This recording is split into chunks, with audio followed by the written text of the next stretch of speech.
Hello everyone, आप सबका education hub channel में स्वागत है। और आज हम पैराडाइज लॉस्ट बुक 1 को डिस्कस करेंगे, जो कि कई यूनिवर्सिटीज़ के सिलेबस में एज अ पार्ट 1 मेंशन्ड है। तो चलिए स्टार्ट करते हैं। सबसे पहले तो ये जान लेना ज़रूरी होगा कि इसको लिखा किस ईयर में गया था। तो इसको पब्लिश किया गया था 1667 ईस्वी को, और ये एक्सप्लेन करती है fall of Saturn and humanities loss of paradise.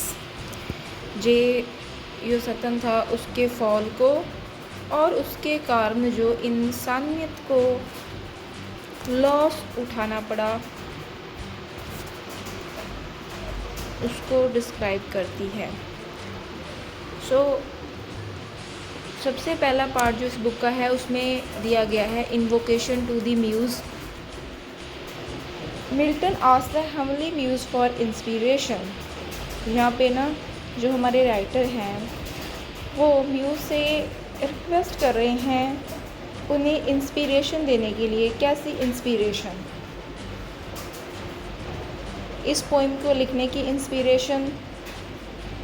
और इस पोइम में वो क्या करना चाहते थे? He wants to justify the ways of God to man, कि परमात्मा के जो भी रास्ते हैं इंसान के लिए वो सदैव सही होते हैं। इस बात को प्रूव करने के लिए म्यूज़ को रिक्वेस्ट करते हैं कि उन्हें इंस्पिरेशन दे।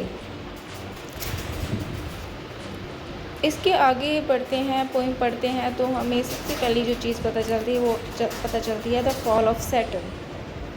सैटर्न जो था वो एक एंजल था, सब एंजल्स की तरह। उसने रिबल की गॉड के अगेंस्ट जाकर और उसको हराकर हेल में भेज दिया गया उसके फॉलोअर्स के साथ। यहाँ पे जब सैटर्न अपनी हेल में बैठा होता है तो उसका बहुत ही ख़ास, जिसे बेल्ज़ेबब लिखा गया है, वो उसे एनकरेज करता है कि स्वर्ग में रहने से अच्छा है हेल में आज़ाद रहकर अपना काम करना। ठीक है, बेटर टू रीड in hell than serve in heaven means गुलामी में रहने से अच्छा है आज़ादी के साथ नर्क में रहना। और इसके आगे हमें क्या पोइम में बताया गया है? सैटर्न को दिखाया गया है एज अ हीरोइक फिगर। वो हमें ब्रेव दिखाया गया है, डिटरमाइंड दिखाया गया है और इंस्पायरिंग दिखाया गया है, जो खुद भी रिबिलियंस करता है गॉड के अगेंस्ट जाकर, और अपने साथी जो होते हैं उनको भी इंस्पायर करता है कि तुम लोग डरो मत, हमने जो भी किया अच्छा किया, हम लोगों ने आज़ादी प्राप्त कर ली। But his pride leads to destruction, पर उसकी यही प्राइड उसकी विनाश का कारण बनती है। द फॉलन एंजल्स, जो फॉलन एंजल्स हैं ये सभी सैटर्न के साथी कहे जा सकते हैं। इनमें से इम्पॉर्टेंट फिगर्स हैं हमारे पास मलोच, बिलेलियल, मैमन एंड बेल्ज़ेबब। अभी जो इस पोइम के फर्स्ट पार्ट की ख़ास बात है वो है पेंडेमोनियम। पेंडेमोनियम क्या है? ये कैपिटल है हेल की।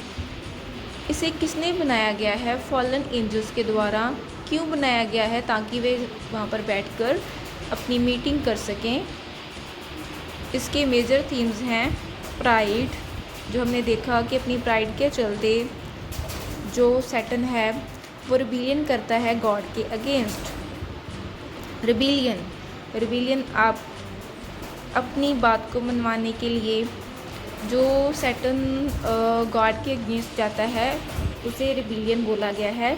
गुड वर्सेस ईवल, जहाँ पे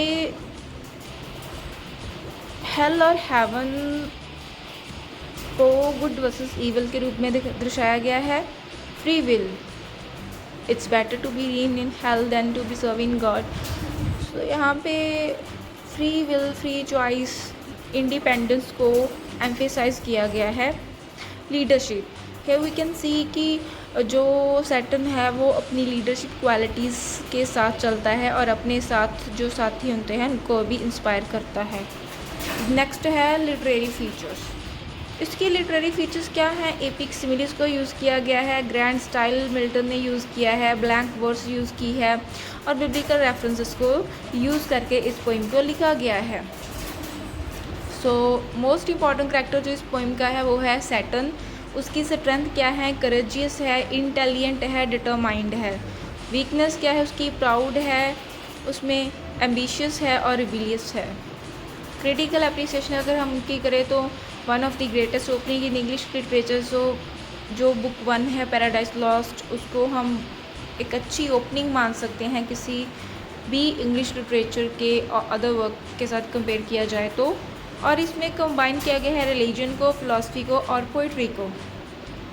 सो in conclusion, book 1 introduce Satan, hell and the central conflict of the epic. तो हमें इस बुक 1 में क्या पता चलता है? ये हमें इंट्रोड्यूस करती है सैटर्न के साथ, हेल के साथ एंड जो मेन कॉन्फ्लिक्ट है इस पूरी एपिक की, जिसमें हमें पता चलता है कि कैसे फॉलन एंजल्स सैटर्न अपना अलग एक बना लेती हैं एरिया और फिर वह एडम और ईव को उत्साहित करती हैं सिन करने के लिए और लास्ट में कैसे उनको भी गार्डन ऑफ एवन से बाहर निकाल दिया जाता है।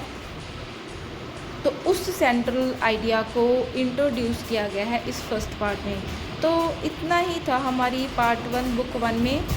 आगे की आपको जानकारी अच्छी लगी तो इस चैनल को लाइक, सब्सक्राइब और शेयर कीजिए। धन्यवाद।